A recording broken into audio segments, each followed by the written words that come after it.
Hello friends, welcome back to my YouTube channel. I am your friend doctor Kaveri Haldar और आज मैं आपको बताने वाली हूँ होम्योपैथिक मेडिसिन कार्बोपेश के बारे में।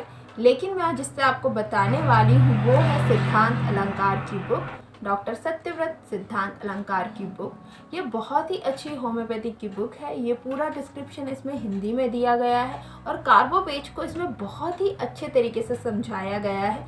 आप डीप में अगर आप समझना चाहते हैं बहुत अच्छे से कि कार्बोवेज मेडिसिन का आप कब यूज़ कर सकते हैं, कार्बोवेज मेडिसिन किस चीज़ से बनती है और कार्बोवेज मेडिसिन को किस किस बीमारी में आप उपयोग में ला सकते हैं, तो ये सारी जानकारी आपको इस बुक के अंदर मिल जाएगी। तो आज हम डॉक्टर सत्यव्रत सिद्धांत अलंकार की बुक से कार्बोवेज को जानेंगे। तो आइए वीडियो को शुरू करते हैं। सबसे पहले अगर आप मेरे यूट्यूब चैनल पर नए हैं तो पहले मेरे यूट्यूब चैनल को सब्सक्राइब कर लीजिए और नोटिफिकेशन बेल को प्रेस करना ना भूलें। कार्बोवेज मेडिसिन की दोस्तों, तो कार्बोवेज मेडिसिन जो है वो वनस्पतिक कोयले से बनता है। आपको ध्यान होगा दोस्तों, पुरानी पीढ़ी के हैं या हमारे बुजुर्ग हैं जो दादा दादी नानी, उनके घरों में आपने देखा होगा कि लकड़ी का चूल्हा जलाया जाता है और जब वो चूल्हे की जो राख बचती है उस राख का प्रयोग हम बर्तन धोने के लिए, हम अपने माउथ वॉश के लिए, है ना, ब्रश करने के लिए, मंजन कहते हैं जिसे, उसी राख से हमारी जो पुराने ज़माने के जितने भी लोग थे और दादा नानी वगैरह,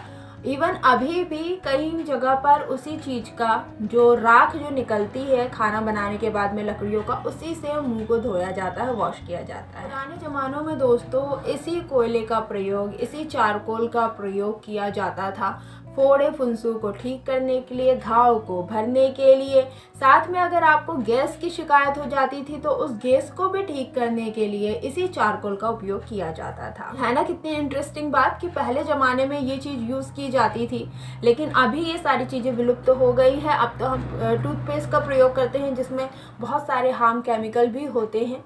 तो उस टाइम पे अगर हमें कोई ब्लीडिंग गम्स की प्रॉब्लम होती थी, है ना, या बदबू की शिकायत होती थी, तो हम इस चारकोल का प्रयोग किया करते थे। आज हम इसी चारकोल को फिर से लेकर के मार्केट में हम देख रहे हैं कि बहुत सारे चारकोल फेस वॉश आ रहे हैं। कहते हैं कि ये मतलब बहुत अच्छा होता है, एंटीऑक्सीडेंट टाइप का फेशियल होता है ना, डर्ट को बाहर खींच लेता है। ये में भी इसके बहुत सारे ऐड आपको देखने को मिलते होंगे, चारकोल फेस मास्क वगैरह सारी चीज़ें। अब चारकोल फिर वापस आ गया है, तो जो पुरानी चीज़ें होती है वही कहीं ना कहीं घूम फिर के वापस आती है, क्योंकि उनमें वो गुण होते हैं मौजूद जो हमारे पूर्वज यूज़ किया करते थे, लेकिन हम अभी वो चीज़ हमसे दूर हो गई है, विलुप्त हो गई है। जानकारी के अभाव में हम उस चीज़ का उपयोग नहीं कर पाते।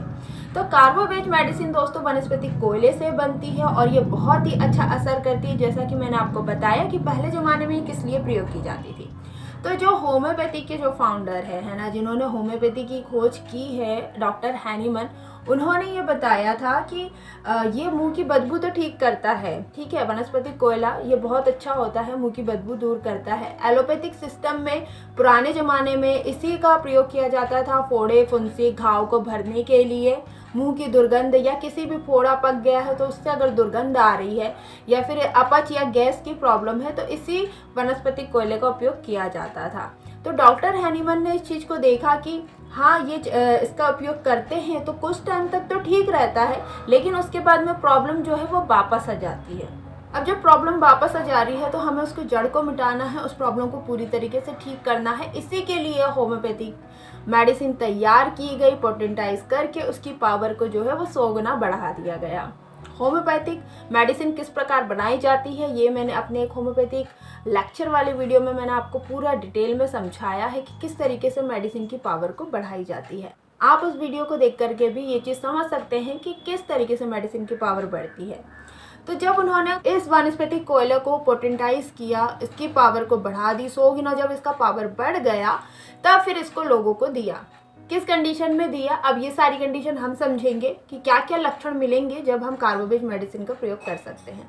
तो सबसे पहली बात कि अगर एसिडिटी हो रही है, मतलब वायु विकार हो रहा है, गैस बन रही है, तो उस कंडीशन में आप कार्बोवेज को दे सकते हैं। डॉक्टर सिद्धांत अलंकार ने बहुत ही अच्छे से कार्बोवेज को एक्सप्लेन किया है दोस्तों। तो इसमें उन्होंने बताया है 2 चीज़। हम होम्योपैथिक मेडिसिन को जब समझते हैं तो हमें 2 बातों का ध्यान देना होता है। एक तो जो है वो कंप्लेन किस चीज़ से बेटर होती है ना। जैसे कुछ लोग होते हैं जिनको ठंडी हवा अच्छी लगती है, ठंडा खाने से अच्छा लगता है, गर्म चीज़ों से प्रॉब्लम होने लगती है। या कुछ लोग ऐसे होते हैं जिनको गर्म चीज़ों से अच्छा लगता है, अगर उनके हाथ पैर दुख रहे हैं तो गर्म सेक करेंगे तो आराम मिलेगा। लेकिन कुछ लोग के हाथ पैर अगर दुख रहे हैं और गर्म सेक करेंगे तो उनको और प्रॉब्लम बढ़ जाती है, मतलब एग्रावेशन हो जाता है। तो कार्बोवेज को स्टार्ट करने से पहले हम जान लेते हैं जो कार्बोवेज का मरीज होगा उसके लक्षण किस चीज़ से बेटर होंगे, उसकी कंप्लेन क्या ऐसा करेगा, क्या ऐसा मतलब एनवायरनमेंट उसका रहेगा जिसमें उसको रिलीफ मिलेगा, और क्या ऐसी चीज़ें हैं जिससे उसकी कंप्लेन बढ़ जाती है। तो ये दो चीज़ों का हम रखेंगे ध्यान। तो सबसे पहले बात करते हैं कि बेटर इसको किस किस चीज़ों से लगेगा। अगर कोई पेशेंट है तो उसको किस चीज़ से आराम मिलेगा कार्बोवेज मेडिसिन के अंदर। तो कार्बोवेज का पेशेंट को ठंडी चीज़ों से आराम मिलेगा। चीज़ों में क्या, ठंडी हवा से कार्बोवेज के पेशेंट को आराम मिलेगा, उसकी प्रॉब्लम को आराम मिले। या पंखे की हवा, ठंडी हवा या पंखे की हवा में उसको रिलीफ होगा। दूसरा, हकार आने पर अच्छा लगेगा, है ना। कार्बोवेज का पेशेंट रहेगा ना, वो पैरों को ऊंचा करके लेटना उसको अच्छा लगेगा, या बैठेगा भी तो उसके पैर जो है ना वो ऊपर रखेगा। कुछ लोग होते हैं जैसे बैठ जाते हैं सोफा में, उनके पैर होते हैं टेबल के ऊपर। उसी प्रकार से अगर वो बैठा है तो पैर हमेशा वो ऊपर रखेगा। तो 3 चीज़ें इसमें बताई गई है जिस चीज़ों से कार्बोवेज के पेशेंट को अच्छा लगेगा। एक तो अगर वो रूम पे बैठा हुआ है तो पंखे की हवा, या बाहर है तो वो खुली हवा ठंडी हवा में अच्छा लगेगा उसको। सेकंड चीज़ आती है इसमें कि उसको अगर डकार आएगा, क्योंकि एसिडिटी बहुत ज़्यादा है ना, डकार लेगा तो उसको रिलीफ मिलेगा। और तीसरी चीज़ आती है इसको कि ये पैर जो है वो हमेशा ऊपर की तरफ करके रखेगा तो उसको आराम मिलेगा।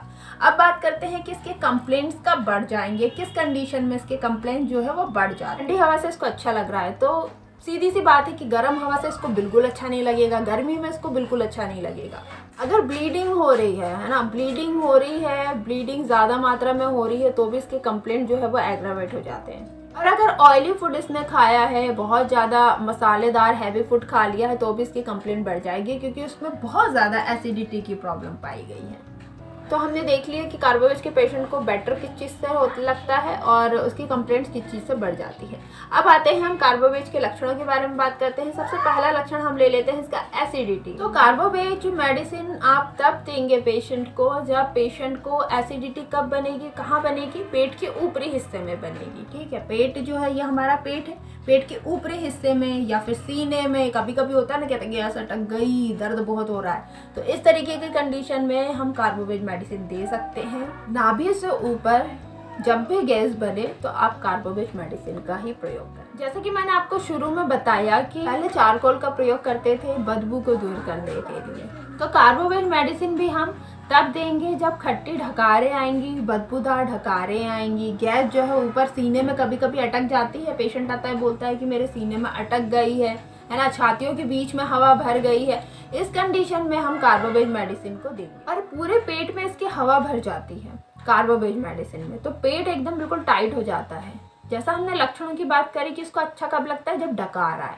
तो इतनी मात्रा में जब उसको गैस बनेगी, अंदर एसिडिटी होगी, तो वो जब बाहर गैस निकलेगी, उसका बाहर एयर पास करेगा तो ही उसको आराम मिलेगा। इसमें कार्बोवेज मेडिसिन दे सकते हैं। अगर कोई बीमारी है, आपको बहुत बड़ी बीमारी हुई है, कोई भी बीमारी ले लीजिए, उस बीमारी के होने के बाद में वो बीमारी आपकी ठीक हो गई, लेकिन उसके बाद भी कोई दूसरी बीमारियां शरीर पर बनी हुई हैं जिसके कारण जो बिल्कुल भी ठीक नहीं हो रही है, बहुत सारी मेडिसिन ले ली है, तब उस कंडीशन में हमें एक बार कार्बोवेज के बारे में ज़रूर सोचना चाहिए। कितनी भी बड़ी बीमारी आपको क्यों ना हुई हो, उसके बाद भी अगर शरीर कमज़ोर हो जाता है ना, तो उस कंडीशन में भी आप कार्बोवेज मेडिसिन ले सकते हैं। तीसरा, आप कब किस कंडीशन में कार्बोवेज मेडिसिन को दे सकते हैं। जैसा कि मैंने पहले बताया कि गर्मी से इसके कंप्लेंट बढ़ रहे हैं, तो अगर गर्म मौसम से डायरेक्टली ठंडे में निकल गए तो उनको सर्दी खांसी हुई हो, या ठंडे या गर्मी के कारण उनको सर्दी खांसी हुई है, तब उस कंडीशन में हम कार्बोवेज मेडिसिन का यूज़ कर सकते हैं। मान लीजिए कि आप किसी गर्म कमरे के अंदर हैं, है ना, काफ़ी अच्छा गर्म है और आप एकदम से आप फिर बाहर निकल जाते हैं, बाहर ठंडी हवा चल रही है, तो इस तरीके से टेम्परेचर का परिवर्तन होता है। तब कहते हैं ना, ठंडी से गर्मी में चले गए, गर्मी से ठंडी में चले गए, मौसम एकाएक परिवर्तित हो गया, इसके कारण से सर्दी खांसी सिरदर्द जैसी कंप्लेंट आ रही है। तो ये कंडीशन जब बनेगी, आप कार्बोवेज मेडिसिन का बिल्कुल यूज़ कर सकते हैं। तो कार्बोवेज का जो जुकाम होगा, कार्बोवेज की जो सर्दी होगी वो कैसी होगी?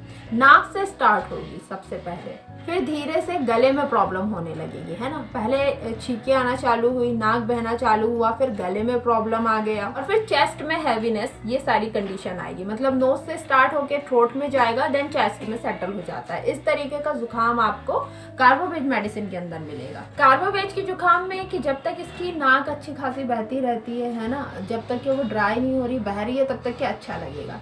लेकिन जैसा कि मैंने बताया कि गर्म से ठंडे वेदर में चला गया तो नोज उसकी जो है वो स्टॉप हो जाएगी, बंद हो जाएगी, फिर उसको ऐसा लगेगा सांस लेने में प्रॉब्लम होगी, नाक मेरी बंद हो गई। सर्दी की इस कंडीशन में कार्बोवेज मेडिसिन बहुत अच्छा काम करती है। कार्बोवेज मेडिसिन जो है वो गर्म प्रकृति के लोगों के लिए है, जिनको ठंड ज़्यादा पसंद है, गर्मी बर्दाश्त नहीं होती, ठंडी हवा अच्छी लगती है, खुली हवा अच्छी लगती है, उनके लिए कार्बोवेज बहुत अच्छी मेडिसिन है। कार्बोवेज का जो पेशेंट होता है ना, उसको भीतर से बहुत ज़्यादा गर्माहट लगती है ना, अंदर से बहुत ज़्यादा गर्मी फील होती है, लेकिन बाहर जो है उसको ठंडक, बाहर की जो बॉडी है उसमें ठंडक लगेगी, ठंडा रहेगा बाहर का जो अंग है, लेकिन अंदर से बहुत गर्मी लगती है। कार्बोवेज मेडिसिन का प्रयोग हम गैंग्रीन, सड़न, फोड़ा, घाव, ये सारी चीज़ों में कर सकते हैं। जैसे कि मैंने शुरू में ही आपको बता दिया था कि पुराने ज़माने में भी इन सब चीज़ों के लिए यूज़ किया जाता था, और अभी भी इसकी जो मेडिसिन बनती है एलोपैथिक में वो भी इस चीज़ के लिए यूज़ करते हैं, और होम्योपैथी में इसको जो पोटेंटाइज करके बनाया गया है ताकि वो पूरी तरीके से उसको क्योर कर सके, तो उसमें भी ये यूज़ करते हैं। तो इस मेडिसिन में ये होता है कि बहुत ज़्यादा कमज़ोरी और वीकनेस हो जाती है। अगर फोड़ा भी है, मवाद भी बन रहा है, निकल रहा है, गैंग्रीन हो गया, सड़न आ गई, तो भी शरीर में बहुत ज़्यादा कमज़ोरी हो जाएगी। ब्लीडिंग डिसऑर्डर भी इसमें मिलेगा, है ना। तो उसके कारण आपको इसमें वेरिकोस वेन भी देखने को मिलेंगे, जो वेन होती हैं, नसें फूल जाएंगी, है ना। ब्लड जो है वो कहीं कहीं क्लॉट भी हो जाएगा, जैसे कि ब्लंट इंजरी में होता है, जहाँ पर हम अर्निका का यूज़ करते हैं, है ना, नीला नीला पड़ गया, तो उस कंडीशन में भी कार्बोवेज यूज़ किया जा सकता है। तो जो ब्लड सर्कुलेशन है वो कहीं ना कहीं प्रॉब्लम हो रही है, इसके कारण से ही ये सारे गैंग्रीन, सड़न, क्योंकि ब्लड सर्कुलेशन प्रॉपर नहीं हो पा रहा, और वेरिकोस वेन, ये सारी समस्याएं देखने को मिल रही है।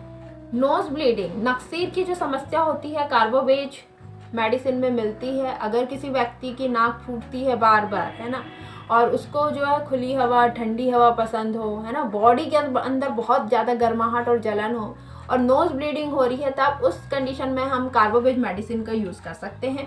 ब्लड सर्कुलेशन प्रॉपर नहीं हो रहा, उसी के कारण इसके फोड़े और घाव जल्दी ठीक नहीं हो पाते, क्योंकि वहाँ पर सर्कुलेशन नहीं होगा तो वो पार्ट जो है वो धीरे धीरे सड़ने लगेगा, डेड होने लगेगा। तो इस कंडीशन में हमें कार्बोवेज मेडिसिन के बारे में एक बार ज़रूर सोचें। पेशेंट रहेगा कार्बोवेज का, उसमें एक तो मेंटल और फिजिकल दोनों तरफ से कमज़ोरी मिलेगी, दोनों तरफ से सुस्त रहेगा प्राणी, एक्टिव नहीं रहेगा। शरीर तो कमज़ोर है ही, उसका सर्कुलेशन प्रॉब्लम चल रही है, एसिडिटी की इतनी प्रॉब्लम हो रही है, और साथ में उसका जो मेंटल है वो भी सुस्त पड़ा रहेगा। कार्बोवेज मेडिसिन को मृत संजीवनी भी कहा गया है। मृत संजीवनी मतलब ये है कि मरते हुए व्यक्ति को अगर कार्बोवेज दे दिया जाए तो वो जी उठता है। इसका मतलब ये नहीं है कि मरा हुआ व्यक्ति को अगर हमने कार्बोवेज दे दिया तो वो जिंदा हो जाएगा। इस लाइन से डॉक्टर सिद्धांत अलंकार का कहने का मतलब ये है कि अगर कोई व्यक्ति एकदम ठंडा पड़ गया है, उसकी नब्ज हमें नहीं मिल रही है, बिल्कुल एकदम उसके शरीर से पसीना आ रहा है, पूरा सुस्त हो गया है ना, तो उस कंडीशन में अगर हम कार्बोवेज मेडिसिन देते हैं तो उसका सर्कुलेशन अच्छा हो जाता है, वापस से उसमें जो है एनर्जी वापस आ जाती है, उसकी नब्ज हमें प्रॉपर मिलने लगती है, उसका जो सर्कुलेशन है वो प्रॉपर होने लगता है। तो इस तरीके से जो है बीमारी को ठीक कर देते हैं। तो इसलिए इसको कहा जाता है कि ये मतलब बहुत ही अच्छी मेडिसिन है। अगर किसी को ऐसा हो रहा है कि अब मतलब बहुत मुश्किल है उसका बचना, तब उस कंडीशन में हम कार्बोवेज मेडिसिन देते हैं। लेकिन लक्षणों का विशेष ध्यान दें कि ऐसा नहीं है कि इसके लक्षण नहीं मिल रहे और वो मेडिसिन और उस व्यक्ति की भी वैसी हालत है तो हमने उसको कार्बोवेज दे दिया तो वो जी उठेगा, ऐसा नहीं होता। अगर ओल्ड एज में शरीर में बहुत ज़्यादा कमज़ोरी है तब भी आप कार्बोवेज मेडिसिन को यूज़ कर सकते हैं, क्योंकि ये जो है एक एनर्जी भरती है शरीर के अंदर। आप मेंटल स्ट्रेस के बाद में बिल्कुल कमज़ोर हो गए हैं, शरीर आपका प्रॉपर काम नहीं कर रहा है, उस कंडीशन में भी आप कार्बोवेज मेडिसिन को यूज़ कर सकते हैं। तो दोस्तों आज मैंने आपको बताया डॉक्टर सिद्धांत अलंकार की बुक से कार्बोवेज का कितना बढ़िया एक्सप्लेनेशन उन्होंने किया है। जब आप इस बुक को पढ़ेंगे तो आपको और भी डिटेल में इसको जानने को मिलेगा। मैंने इसके कुछ ही पॉइंट्स आपको बताए हैं। आप चाहे तो इस बुक को ऑनलाइन भी बुलवा सकते हैं, ये मिल जाती है। होम्योपैथिक की बुक स्टोर में भी ये बुक अवेलेबल है। अगर आप होम्योपैथी को डीप से समझना चाहते हैं, किसी मेडिसिन के बहुत अच्छे से नॉलेज लेना चाहते हैं, तो आप होम्योपैथी की ये बुक बिल्कुल पढ़ सकते हैं। हिंदी में बहुत ही अच्छे से उसको समझाया हो। दोस्तों कि आज का ये वीडियो आपको बहुत ज़्यादा यूज़फुल लगा हो और वीडियो अच्छा लगा हो दोस्तों तो प्लीज़ वीडियो को लाइक शेयर करना ना भूलें। और भी अगर आपको किसी मेडिसिन की इतनी ही डिटेल में जानकारी चाहिए, आप मेडिसिन को समझना चाहते हैं, तो प्लीज़ मुझे कमेंट करके आप ज़रूर बताएं। और बने रहिए मेरे साथ मेरे यूट्यूब चैनल पर इसी प्रकार की अच्छी मेडिसिन के नॉलेज के लिए। Thank you so much.